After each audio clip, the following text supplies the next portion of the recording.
I'm excited about this video. Good. Because what we're going to talk about today is we're going to talk about the facade that we're sitting in front of. Somebody told me one time that if I was going to build a house, I needed to build 3 to get it right. Really? Yeah. So what's kind of cool about your facade here, this station, the Texaco Station, you've already built one before. I built one in my prior showroom, not hardly this size, not hardly this Intricate, to nice. To scale, but I did build one and served the purpose for many years for me. Looked great. Decided to do one here in the new showroom. Wow, and it does look great. So you just said something kind of interesting to me, is you said you built it to scale. This one is almost exactly to scale. If we would have went to a Texaco station in 1952, 1950, 1955, right, and they built them out of block, so there was cinder block construction, then with this porcelain front.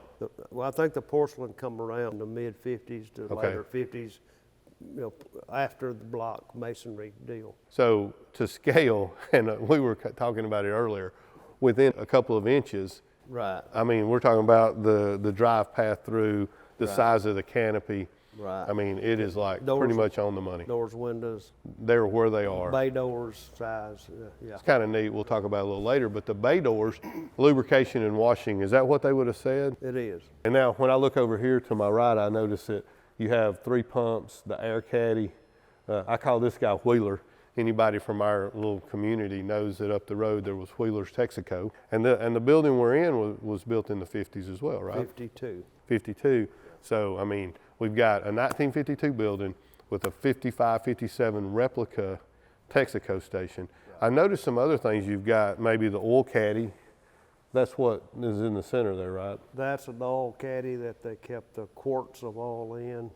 At night, they put the covers over the sides. Daytime, like it is now. Took the covers off and the oil was just right there. And at that period, we would have had that. I mean, I'm 56. I can remember oil cans used to have this paper outside, and then and it was crimped tops. Right. And you had that insertion pouring nozzle. So that's accurate. This sign, this is the real sign, right? That's a real sign. A real life sign that would have been at a station, that would have been on the corner of the property. Logistically, we moved it, took a little liberty, but it's the real sign in the building as it would have been. Would have been. But I mean, how cool is that? I mean, and the drink box, I don't know if they all had it, but I mean, it's period. They did. Oh, that was it. Okay. They had a box similar to that. Some of them were solid red, some of them red and white Coca-Cola box. But yeah, each station had a Coke box, and some of the other signs on the face of the station are authentic. That's what I looked. The door that you walk in,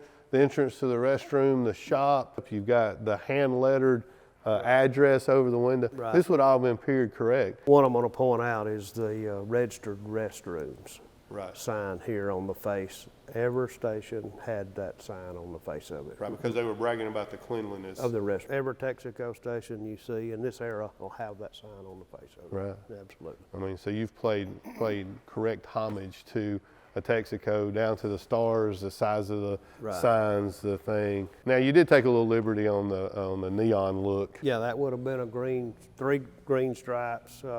Iconic to their brand. Green with the red. Exactly. Thought we'd add the neon to that. I think it makes it pop up a little bit. Yeah, it makes it awesome. We've talked about, you have in the same building, we did a video on the diner and some of the things, and that for $20 you can come take a tour. Right.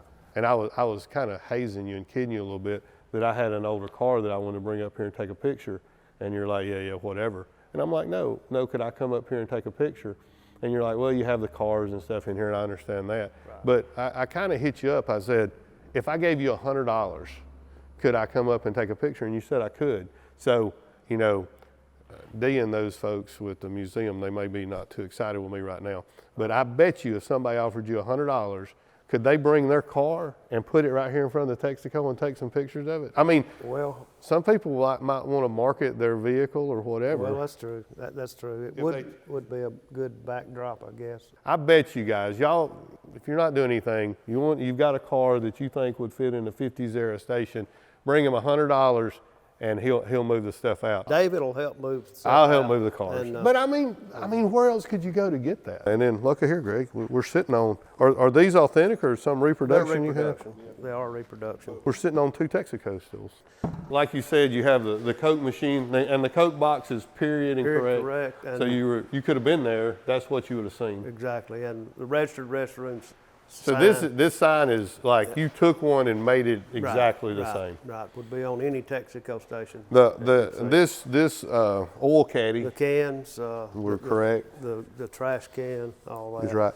And this is kind of not Texaco related, but this is actually the analytic device. They would hook that to the car for the point dwell, carburetor adjustment, all that kind of stuff. And most all Chevy dealers had that. Had this. And some stations that done repair work. Oh, as so you well. could have actually, I thought this was a Corvette thing, but No. some Texacos would have had this. Yeah, and They pretty were- much all Chevy dealer. And yeah. see, we forget that because back in the day, the Texaco guy, he was also the mechanic. He might be taking the heads off. He might Right, be changing the right. carburetor, adjusting the Exactly. points, doing the plugs, doing a tune-up. We don't have really Exactly. think about Yeah. that today. Exactly. Then these would have been the bay doors where you could have had the oil changed, Yeah, oil change, wash, got the clean car up. washed, cleaned up, points, a tune-up. Right. Could you have also, would they have done tires at these stations? Yeah, most of the stations actually done the tires too. Now here's where we've taken a little bit of artistic license, right?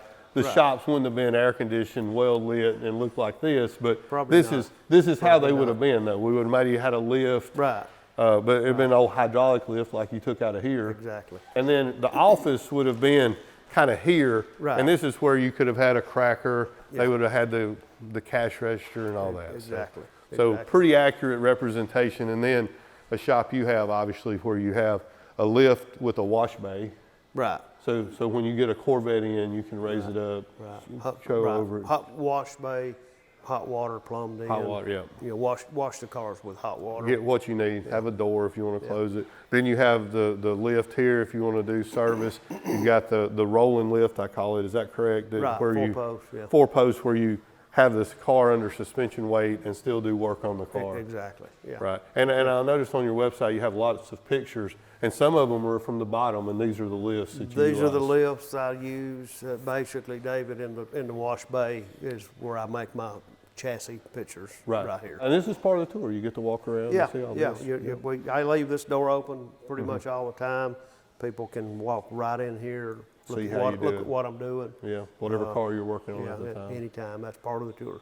Well, Greg, this has been truly an honor to get to see this. A replica facade that is accurate to within a couple of inches in scale in a 50s era building that you renovated, and then you made an exact replica located in Summerville, Georgia, in the Corvette Museum. You can come by and you can take a tour. There's a video about how you can take a tour, and the showroom right now is full of a lot of very desirable classic cars. I mean, there's some Duntop judged cars. There's some really special Corvettes in here. Survivor cars. Survivors. We got the 2 yellow cars we did a video on. If you're interested in any car off Greg's website, we still have the number across the bottom, his cell phone number. You guys call. If you like the video, share it with somebody that you might think that would appreciate a Texaco station. The tour alone, just seeing the shop, and then the way you incorporated your working shop where you renovate and take care of these cars with the lifts and stuff. I mean, it's truly amazing.